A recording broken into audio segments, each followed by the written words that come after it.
Hello friends, मैं PS Yadav sir आप सभी को श्री राधे राधे, जय श्री कृष्णा।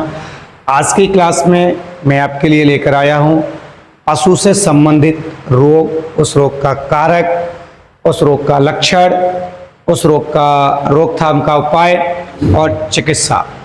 आज हम पढ़ेंगे पशुपालन में पशुओं से संबंधित रोग के बारे में। आज का जो अपना विषय है बेटा वो अपना पशुपालन है, एनिमल हस्बेंड्री, पशुपालन। और आज का जो टॉपिक है वो है बेटा पशुओं में थनैला रोग का वर्गीकरण। जो दुधारू पशु होते हैं उनमें बेटा कौन सा रोग फैलता है? थनैला रोग फैलता है। इस रोग के बारे में हमें आज पढ़ना है। देखिए बेटा, सबसे पहले मैं आपको बता देता हूं इस रोग के आदर्श नेम क्या है, इस रोग को किस किस नाम से जाना जाता है। बेटा इस रोग को स्तन शोथ भी कहा जाता है, इस रोग को गाग्रेट कहा जाता है, इस रोग को आयन का शीत कहा जाता है, इस रोग को ग्रीष्म थनैली भी कहा जाता है। ये जो थनैला रोग है बेटा पशुओं में होने वाला रोग है। ये बेटा सबसे ज्यादा पशुओं के आयन और बेटा थनों में फैलता है, आयन और थनों को प्रभावित करता है। इसलिए इस रोग को स्तन शोथ कहा जाता है, गाग्रेट कहा जाता है, आयन का शीत कहा जाता है, ग्रीष्म थनैली कहा जाता है। और बेटा मैं आपको बताना चाहता हूं यह रोग विश्व के सभी जगह पर देखने को मिल जाएगा। जिन क्षेत्रों में पशु है वहां पर यह रोग आपको आसानी से देखने को मिल जाएगा। अब बेटा आगे बढ़ते हैं। बेटा ये कैसा रोग है? एक भयंकर रोग है बेटा, भयानक रोग है बेटा। ये कैसा रोग है बेटा? भयानक रोग है बेटा। कैसा रोग बेटा? भयानक रोग है जो बेटा किसको प्रभावित करता है? बेटा आयन को प्रभावित करता है।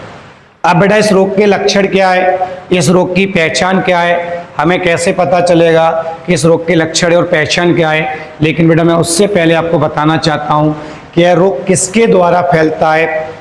यह जीवाणु जनित रोग है या विषाणु जनित रोग है या बेटा कवक जनित रोग है या बेटा प्रोटोजोआ जनित रोग है। यह रोग बेटा एक जीवाणु जनित रोग है। और बेटा मैं बताना चाहता हूं यह बेटा जो जीवाणु जनित रोग है बेटा ये एक जीवाणुओं का बेटा समूह होता है। जीवाणुओं का बेटा क्या होता है? समूह होता है बेटा।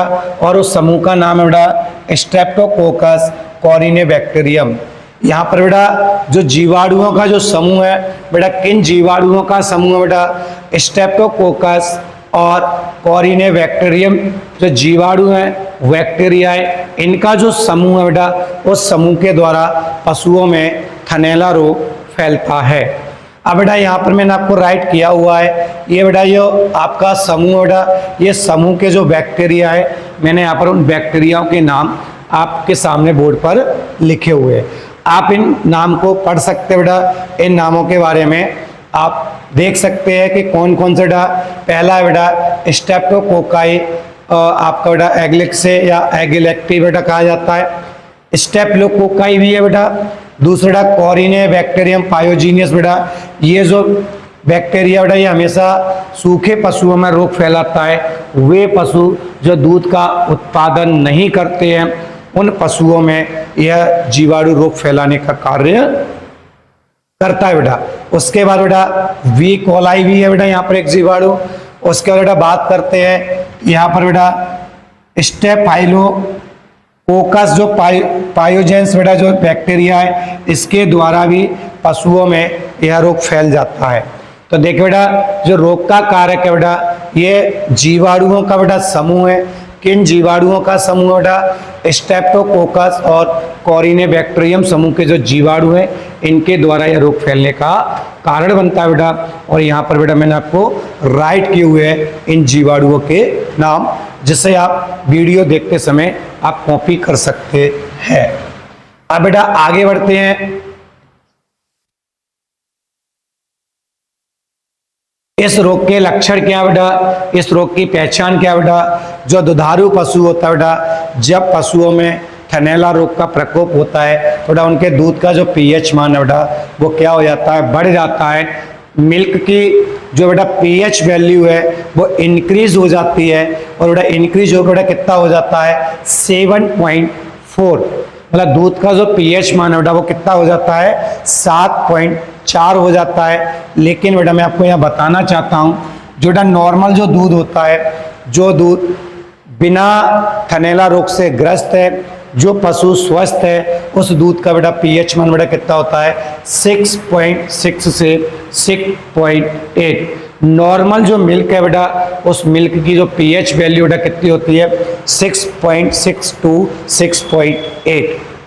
लेकिन जब थनैला रोग होता है थोड़ा इस रोग से पीएच वैल्यू दूध की बढ़ जाती है।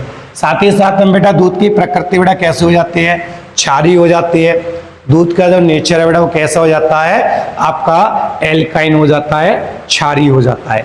उसके बाद बेटा बात करते हैं इसका जो स्वाद है, इसका जो मिल्क का जो टेस्ट है बेटा वो नमकीन यानी कि सॉल्टी हो जाता है। दूध का जो स्वाद है, मिल्क का जो टेस्ट है बेटा वो कैसा हो जाता है, नमकीन यानी कि सॉल्टी हो जाता है।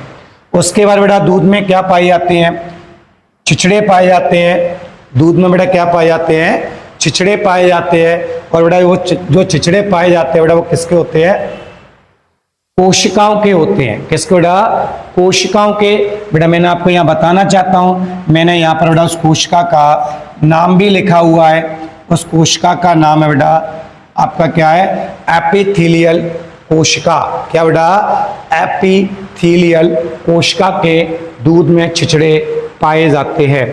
आगे बढ़ते बेटा आयन और बेटा थनों पर क्या आ जाती है, सूजन आ जाती है। जो अडर है बेटा एनिमल का, जो टीथ है बेटा एनिमल के, उन पर बेटा क्या आ जाती है, स्वेलिंग आ जाती है।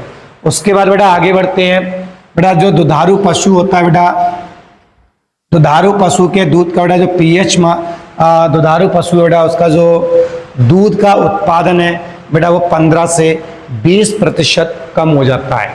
मतलब जो दूध की जो कैपेसिटी है, मिल्क प्रोडक्शन की जो कैपेसिटी है बेटा वो डिक्रीज हो जाती है। और डिक्रीज हो कितनी हो जाती है बेटा, 15 to 20%, 15 से 20% दूध का उत्पादन कम हो जाता है। उसके बाद बेटा जो दूध है बेटा वो कैसा हो जाता है, पतला भी हो जाता है। कैसा हो जाता है बेटा, दूध पतला हो जाता है। उसके बाद बेटा जो आयन है बेटा वो कैसा हो जाता है, ठंडा हो जाता है, कड़ा हो जाता है और बेटा नील युक्त हो जाता है।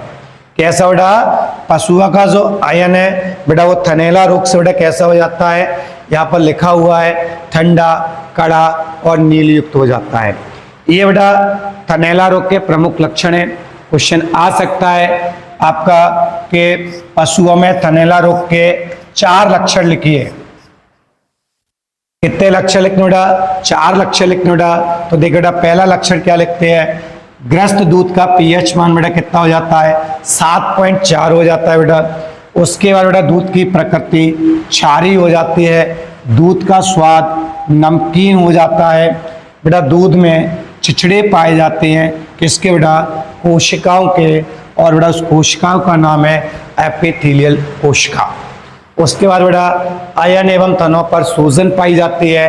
बेटा दुधारू पशु का दूध का उत्पादन 15 से 20% कम हो जाता है। साथ ही साथ में बेटा जो बेटा दूध है बेटा वो कैसा हो जाता है, पतला हो जाता है। और बेटा आयन ठंडा, कड़ा और नीलयुक्त हो जाता है। इस प्रकार से बेटा हमने अभी थनैला रोग के लक्षण पढ़े। अब आगे पढ़ते बेटा आगे बढ़ेंगे।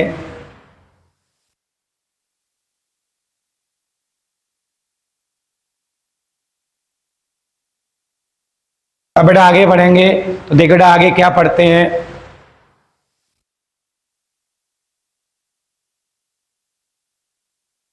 रोग नियंत्रण के उपाय या रोग की रोकथाम।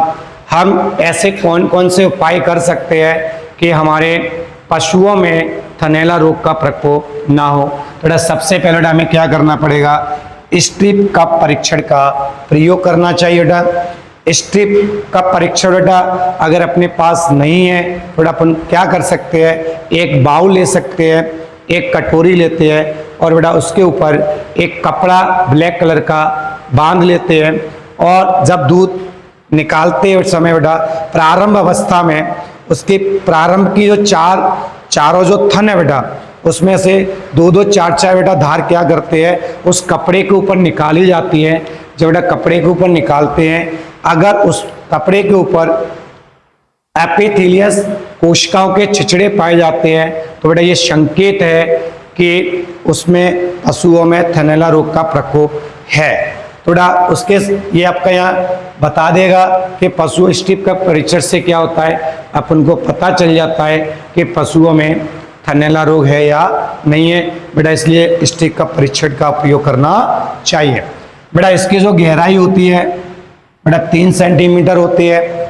यह बेटा टिन धातु का बना होता है।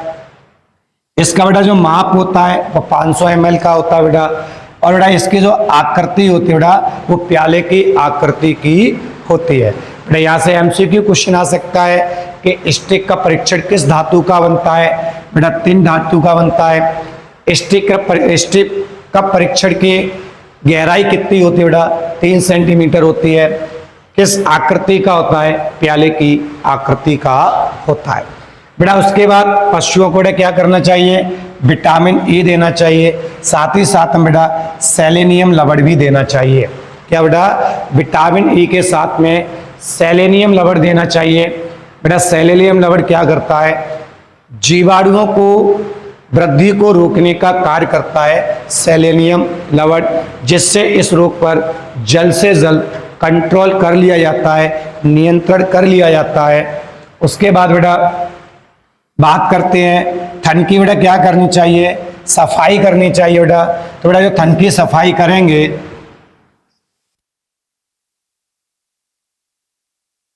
तो देखो बेटा यहाँ पर जो रोगग्रस्त थन है बेटा, इस थन की बेटा हम लोग क्या करेंगे, सफाई करेंगे बेटा। सफाई करने के लिए अपन को क्या प्रयोग में लाना चाहिए, टीट साइफन या थन साइफन का प्रयोग करना चाहिए। बेटा ये जो थन साइफन है बेटा ये पशुओं के थनों को सफाई करने का एक उपकरण है, जिसे हम चैप्टर 3 में पढ़ते हैं बेटा। उसके बाद बेटा आगे बढ़ते हैं। पशुशाला की बेटा नियमित रूप से सफाई रखनी चाहिए। कहने का मतलब बेटा यह है कि पशुओं को साफ सुथरे स्थान पर बांधना चाहिए। उसके बाद बेटा आगे बढ़ते हैं। दूध निकालने के बाद पशुओं को 30 मिनट तक बैठने नहीं देना चाहिए। जब बेटा हम लोग मॉर्निंग में या इवनिंग में पशुओं का जो मिल्किंग टाइम होता है, दूध निकालने का बेटा समय होता है, जब हम लोग दूध निकाल देते हैं उसके बाद पशुओं को लगभग 30 मिनट तक जमीन पर नहीं बैठने देना चाहिए। तो देखिए बेटा यह क्वेश्चन आता है कभी कभी बेटा, क्वेश्चन आता है बेटा थनैला रोग के रोकथाम के 4 उपाय लिखिए। क्या बेटा क्वेश्चन आता है, थनैला रोग के रोकथाम के 4 उपाय लिखिए। तो देखो बेटा मैंने आपको सिंपल भाषा में समझाने की कोशिश की है बेटा कि स्ट्रिप का परीक्षण का उपयोग करना चाहिए। किसका उपयोग करना चाहिए बेटा, स्ट्रिप का परीक्षण का उपयोग करना चाहिए। बेटा अब मैं आपको थोड़ा इसके बारे में बताना चाहता हूँ। इसकी बेटा जो गहराई होती है वो 3 सेंटीमीटर होती है बेटा। यह टिन धातु का बनाया जाता है। इसकी बेटा जो माप होती है वो 500 ml की माप होती है बेटा। और बेटा इसकी जो आकृति होती है वो प्याले की आकृति की तरह होती है, एक बाउल की तरह होती है। साथ ही साथ बेटा पशुओं को विटामिन ए और सेलेनियम लवण देना चाहिए। जब बेटा पशुओं में थनैला रोग का प्रकोप होता है तो बेटा पशुओं को विटामिन ई के साथ सेलेनियम लवण देना चाहिए। और बेटा पशु के थन की मतलब जो रोगग्रस्त थन है, इस रोग से जो पीड़ित थन है बेटा, उस थन की बेटा हम लोग क्या करेंगे, सफाई करते हैं बेटा। क्या करते हैं, सफाई करते हैं। और सफाई करने के लिए प्रयोग में लाते हैं टीट साइफन या थन साइफन। उसके बाद बेटा आगे बढ़ते हैं। पशुशाला की बेटा नियमित रूप से बेटा क्या करनी चाहिए, सफाई करनी चाहिए। रोगी जो ग्वाला है उससे पशुओं को दूर रखना चाहिए। पशुओं जो बीमार पशु है उनको बेटा स्वस्थ पशुओं से अलग करना चाहिए बेटा, बीमार पशु को और स्वस्थ पशुओं को अलग अलग रखना चाहिए। उसके बाद बेटा पशुओं को साफ सुथरे स्थान पर बांधना चाहिए।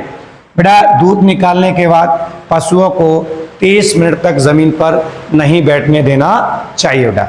इस प्रकार से आप यहाँ से बेटा रोकथाम के 4 उपाय पढ़ सकते हैं और आप उन्हें याद कर सकते हैं।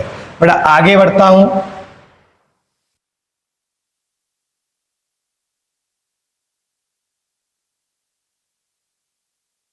तो देखिए बेटा आगे बढ़ने बेटा अपने पास टॉपिक आता है चिकित्सा एवं उपचार। अब हमें बेटा ऐसा क्या करना चाहिए जिससे पशु को थनैला रोग से आराम मिल जाए और उसे सुरक्षित रखा जा सके। तो देखो बेटा थनैला रोग से बेटा जिस आयन पर सूजन आ जाती है और जो भाग फूल जाता है बेटा उसे आयोडीन मरहम लगाकर बेटा क्या करना चाहिए, सेक करना चाहिए।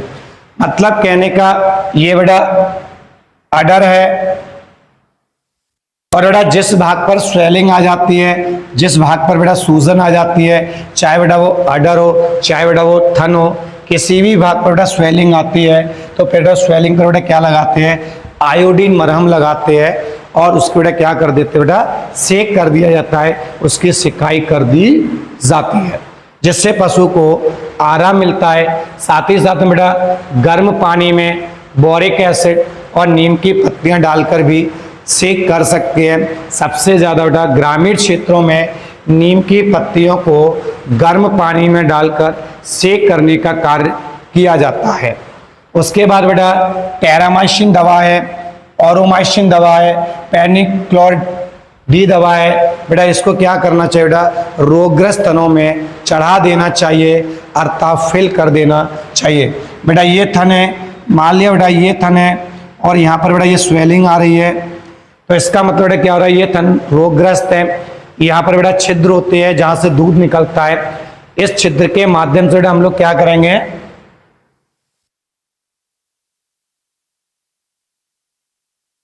टेरामाइसिन, पेनिक्लोराइड या आरोमाइसिन दवा को भर देंगे। इसका बेटा एक उपकरण आता है, उस उपकरण के माध्यम से इसे आसानी से भरा जा सकता है। साथ ही साथ बेटा ये बेटा लॉग लगा हुआ है बेटा, यहाँ पर थोड़ा मिसप्रिंट है, यहाँ पर बेटा बेटा लॉग, कौन सा बेटा, बेटा लॉग का इंजेक्शन देना चाहिए बेटा पशुओं को, जिससे बेटा क्या होता है, पशु को आराम मिल जाता है। साथ ही साथ में बेटा पशुओं को सल्फा औषधियां खिलानी चाहिए बेटा। इस प्रकार से थनैला रोग के बेटा हम लोग चिकित्सा कर सकते हैं, उपचार कर सकते हैं बेटा। उपचार के बेटा मैंने आपको बताया है, क्या बताया बेटा, जो रोगग्रस्त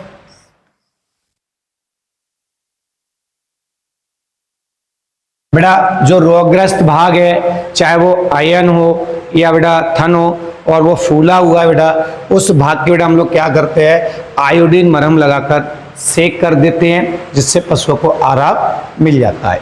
उसके बाद बेटा गर्म पानी में बेटा अपन लोग क्या डालते हैं, बोरिक एसिड मिला देते हैं या नीम की पत्तियां ले लेते हैं बेटा और उनसे बेटा क्या करते हैं, उस भाग का सेक करते हैं जिससे पशु को आराम मिल जाता है।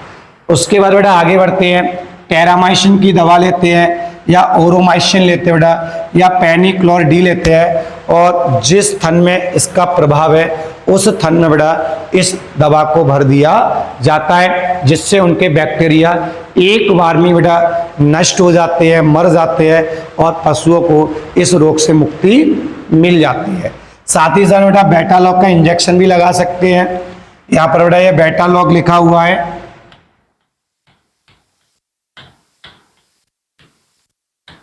बेटा लॉग, बेटा बेटा लॉग का इंजेक्शन भी दे सकते हैं और साथ ही साथ में बेटा पशुओं को सल्फा औषधियां भी खिला सकते हैं बेटा। आगे बढ़ते बेटा मैंने इसमें कुछ महत्वपूर्ण बिंदु आपके सामने रखे हुए हैं जिन्हें पढ़ने से बेटा हमें कुछ और एक्स्ट्रा मिल सकता है।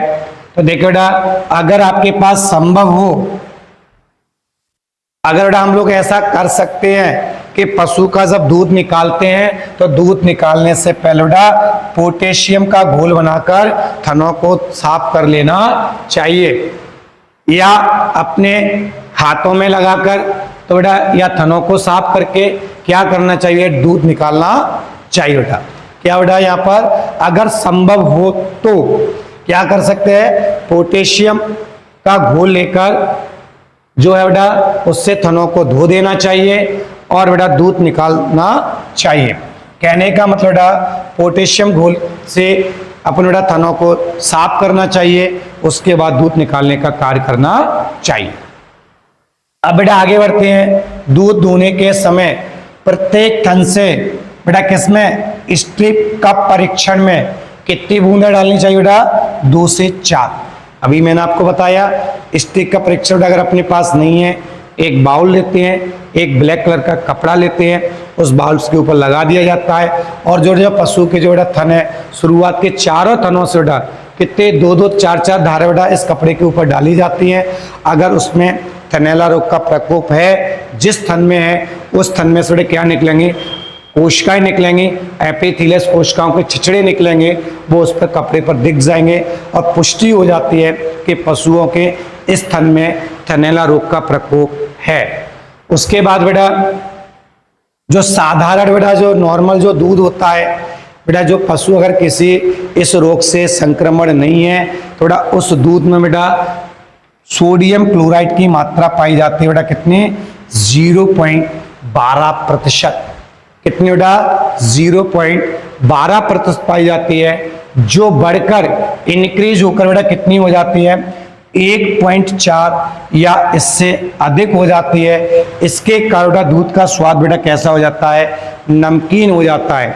अभी हमने पढ़ा रोग के लक्षण में कि दूध का स्वाद नमकीन हो जाता है, तो बेटा दूध के स्वाद का नमकीन होने का कारण है सोडियम क्लोराइड की मात्रा का बढ़ना। बेटा दूध में सोडियम क्लोराइड की मात्रा बेटा कितनी होती है, 0.12% होती है, जो बेटा बढ़कर बेटा कितनी हो जाती है, 1.4 या इससे अधिक हो जाती है, जिससे दूध का स्वाद नमकीन हो जाता है। ये क्वेश्चन अपना पूरा हो चुका है बेटा। इस क्वेश्चन को आप लोग प्रिपेयर कीजिए अच्छे तरीके से बेटा, आप लोग इसका अध्ययन कीजिए। और इस क्वेश्चन में बेटा आपका पीएटी का भी समावेश है।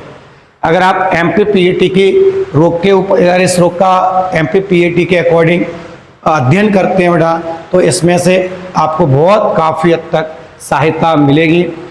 आज की क्लास यही ख़त्म होती है, कल फिर आपको नेक्स्ट वीडियो के साथ मिलेंगे। मेरा चैनल है बेटा एजी अकेडमी PS यादव सर, इसे सब्सक्राइब कीजिए और आगे मदद कीजिए। धन्यवाद।